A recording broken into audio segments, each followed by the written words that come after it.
My name's Lou, I'm head gardener here at Redcatch Community Garden in Knoll. We were 6 years old in August this year. Started out as a disused bowling green, so as you can see it's changed considerably from where we started. We've got an amazing cohort of volunteers that come every week. This garden wouldn't be looking as beautiful without them. So here we've got our main market garden area, so we've got all the different vegetables growing. We are organic, pesticide free, and we do practice the no-dig method here. So we let all the worms and all the different microorganisms do all the work for us, rather than this back-breaking digging that's not required because of the wonderful worms. We've also got the cut flower beds here, so we do grow from seed, and we've also got some perennial flowers here that we grow. We bunch them up on a Friday and we sell them at affordable bunches to the community here. We also make our own comfrey plant feed, so we grow comfrey and it will produce a wonderful plant food that we can use for feeding the vegetables, feeding the flowers, and it saves us money. So this is where all the Mediterranean magic happens. We've got our aubergine purple long here. We've also got some aubergine black beauties at the back. These are the Naga chilies. These will all be used to make a super hot chili sauce. We do try where possible to use as much of the produce that we create here in the garden that we grow and put it into different jarred products. And here are our loofahs. So these are like the showcase, these are the stars of the show. I sow these in February. They need a long growing season. Structure support has collapsed. We did have a nice loofah lane, we called it. So basically they're part of the cucumber family. What we're looking for is the loofah will form a hard fibre skeleton inside. And then if you knock it, we've got a little bit of a hollow sound, so that's really good. And then what we're going to do, once we harvest them, we peel back the skin, dry them out, and then we make them into exfoliating loofah soaps. Mix them with lots of lovely essential oils, and we'll sell them at Christmas fair and hopefully some other places as well. Where possible, we grow it here. We'll make it in the kitchen into something, and we bottle it or jar it here, and we label it here. Everything is done here, and then we sell it, and then the profits go straight back into the garden, so it's all in a circular economy. These are called indigo rose, a black tomato variety, but what happens is they turn this beautiful purpley black colour to begin with, and then when they're ripe they will turn red. They are stunning, aren't they? We actually got the original seed for these from Redcatch Community Garden, and we've been seed saving it ever since.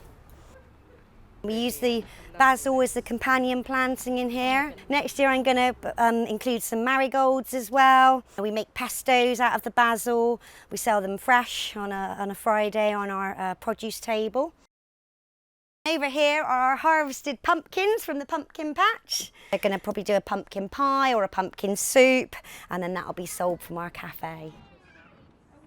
We've got lots of links with the local communities. We have around 200 school children that come in from local schools each week, coming for educational sessions here in the garden. Lots of local businesses want to send in groups of volunteers, so we'll always take them up on the offer. They might be coming in and helping out move 8 tonne of compost, or they could be helping out with any kind of structural stuff that we might need to. Just depends on whatever is needed in the garden at that time. Different sort of societies coming up and having their meetings here and hiring out the canopy over there. We run yoga classes, we run art therapy here, we've got Tai Chi, we have music, we have our pop-up street food events, so there's always lots going on in the garden here. But equally so, people are just, love to come up here and have get a coffee from the van and sit and read a book. Something that we did want to develop was to get a gardening for wellbeing, part of the green social prescribing. People can either self-refer or the GPs will refer them. It's a massive benefit to everybody's mental health, being out in nature, the connection with the plants and the vegetables. I worked in mental health services previously. Had a complete career change, went back to college studying horticulture, so I wanted a little placement to put into practice some of those skills that I was learning. And as soon as there was a position available and I completed my training, I moved into the role of head gardener, which is an absolute dream come true for me. And the handbag style aubergine that I was telling you about. We've got an exciting few projects coming up. We've basically got some funding from the West of England Combined Authority for the pollinator project. We've already do attract a real wide range of pollinators here in the garden. However, there are some little gaps here that we are missing. So we're going to be installing a moon garden to attract the night pollinators, so the likes of your moths and hopefully some bats. So that's going to be over near the polytunnels over there. It's going to include some evening primrose and night scented stocks, but the ideal is that you create a habitat for them all to flock together and they know where to navigate to. And we're also going to have a wildlife pond.